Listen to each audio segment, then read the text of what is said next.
Now, here in the UK, the High Court is going to hear the second and final day of an appeal about the extradition case of WikiLeaks founder Julian Assange.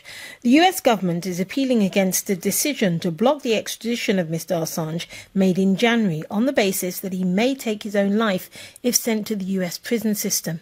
The US wants to put him on trial for 18 charges relating to the 2010 release of thousands of secret files containing details of operations in Afghanistan and Iraq. Well, he's currently in Belmarsh prison in the UK, where he's been held for breaking bail conditions. His partner and mother of two of his children, Stella Moris, joins us on the line now. Greetings to you and thank you very much for joining us. Can I ask you first, have you seen Julian Assange recently, your partner? Yes, I saw him on Saturday morning and he's very unwell. I was shocked by how thin he was. He's been in Belmarsh prison for 2.5 years, and actually he's not there anymore for the bail violation. He finished serving that sentence in September 2019. Now he's only there for the past 2 years, just solely on remand on behalf of the US government. Meanwhile, the US say that they dispute claims that he, the concerns over his mental health, and they have said that maybe he should serve his time in Australia. What do you make of that? The US has issued what it calls assurances after losing the case in January this year. And in fact, those are even on the paper, revocable assurances. They say that they won't put him under the so-called special administrative measures and the Supermax and ADX Florence, but the same paper says that they retain the power to change their mind and actually put him under those conditions anyway. The US prison system holds on any given day about 80,000 people in conditions of solitary confinement. So it's not a question about whether it's special administrative measures. It's only 50 people in the whole of the US who are under special administrative measures, but an estimated 80,000 under solitary confinement. So the United States can put him under extreme isolation, under a different regime, and our overriding concern is that Julian should not be in prison at all.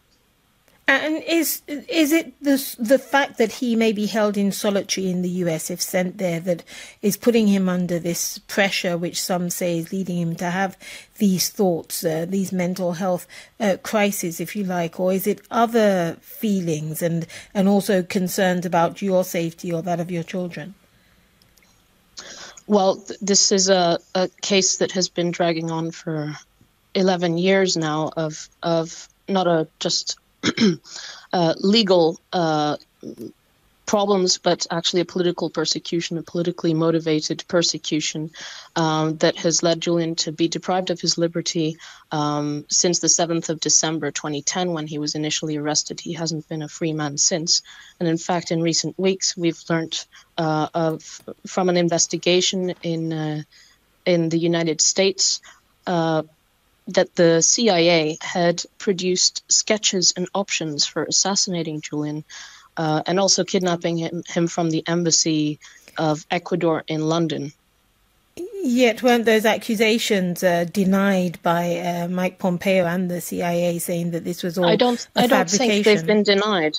No, they haven't been denied. In fact, Pompeo said some of it was true, and he said that the 30 sources that had come forward should be prosecuted, and the U.S. government has not wanted to comment on this investigation. And in fact, the U.S. Congress has initiated its own investigation, so it's very serious. And the U.S. and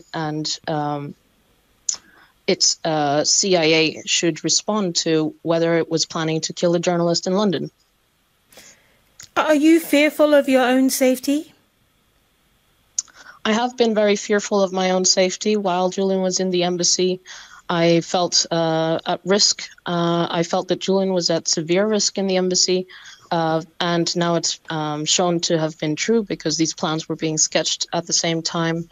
I thought that I could have been beaten up or even killed just as a way to drive Julian out of the embassy. And when we're talking about Julian's mental health, it's the result of many years of suffering and of oppression. Stella Moris, Yes. I'm afraid that's all we have time for, but thanks for joining us.